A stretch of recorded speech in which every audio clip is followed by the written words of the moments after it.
And it was always said of him that he knew how to keep Christmas well if any man alive possessed the knowledge. May that be truly said of us, and of all of us. And as Tiny Tim observed, God bless us, everyone.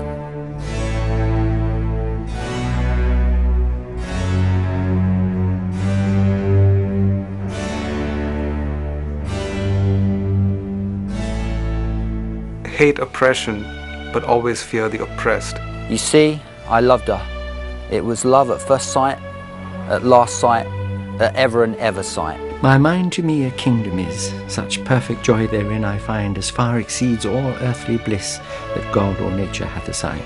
Lord Copper sat alone in splendour. I'm not going to be able to do it, sorry. If you're struggling to think of a Christmas gift, pop to your local bookshop because there's always something to buy.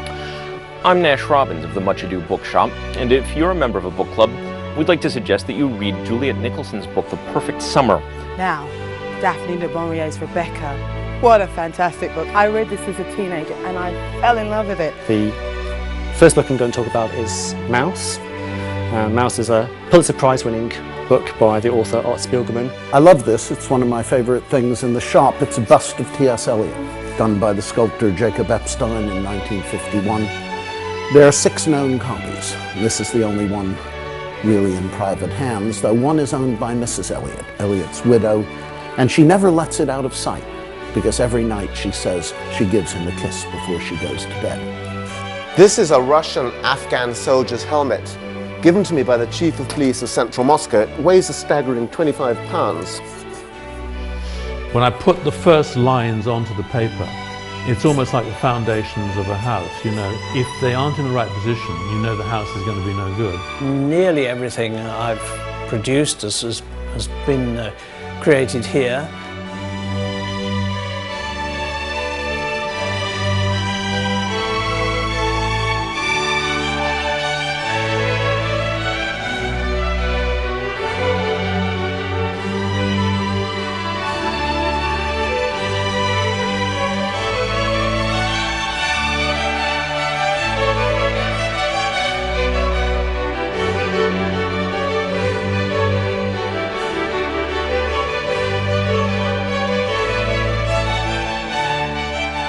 Dickens is supposed to have created 20,000 characters in the course of his career, and I think the really amazing characters are not the extensive ones, but the ones who just enter into the book momentarily, like the young man who says Esca at the Veneering's dinner.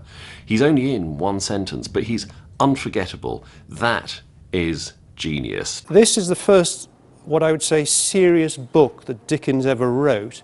The initial remit is that Dickens did not think much of the poor law. This here is an incredibly rare page of the Pickwick Papers itself, as written by Dickens, here in this room, in this very house, with a quill very much like this one, if not this one, under the eyes of his mascot, Monkey. While he was writing, he was incredibly animated. Sometimes he would leap up from the table and look at himself in the mirror, because like an actor, he would become possessed by the characters. And my last book is also political. It's a collection of quotations by politicians, things they wish they'd never said. It's called Mission Accomplished, assembled by Matthew Paris and Phil Mason. And among them is a wonderful boob by Charlie Kennedy, the former Liberal Democrat leader. He'd just done a press announcement on health policy, and at the end of it he said, "That's enough health, I need a fag." Well said, Charlie. The best thriller writer working at the moment, in my opinion, is Lee Child. His stories grab you at the start and just won't let go. And this is a lovely snowy story about 3 little bears who become snow bears out in the snow. And everybody will have an opinion on this. The only thing that seems to be missing from this book really is a good dollop of sex. My creative day starts at 6 o'clock in the evening when I pour myself a massive vodka martini with 4 olives. That's my ritual.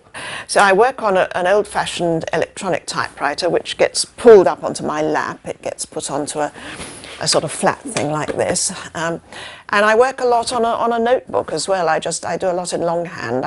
Tend to be in here if I'm writing seriously from about 8 o'clock at night until 3 o'clock in the morning, unless I'm really, really writing, in which case I'll have taken far too much caffeine and will be slightly unhinged, and I'll be in here for 2 or 3 days. Between about 7 in the morning and 10 in the morning, I just sort of drink the coffee and something, it sort of opens up something in my brain, and I can write incredibly well for 3 hours. And then at about 10 o'clock in the morning, it begins to drain away, and for the rest of the day, I'm desperately trying to pull anything decent out of my brain. More of a cockpit than a room, really. It's a tiny little room, and I'm surrounded by stuff that inspires me. I'm surrounded by books that I love, music that I love, and usually I write 1,000 words a day and be finished by about lunchtime.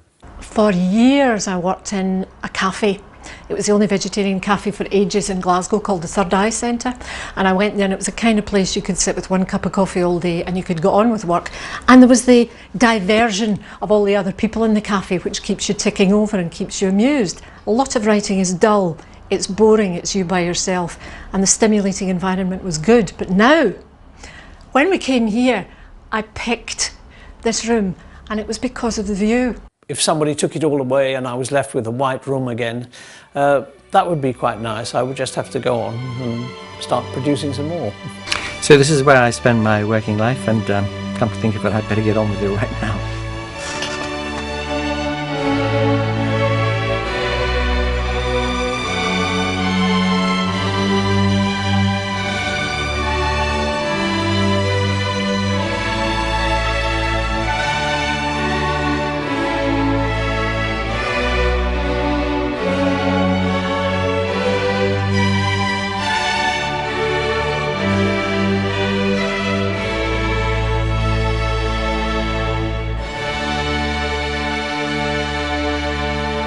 I don't know, it's kind of incredible, isn't it, to think that my finger must have switched that on and off hundreds of times as a kid, and miraculously I've still got it.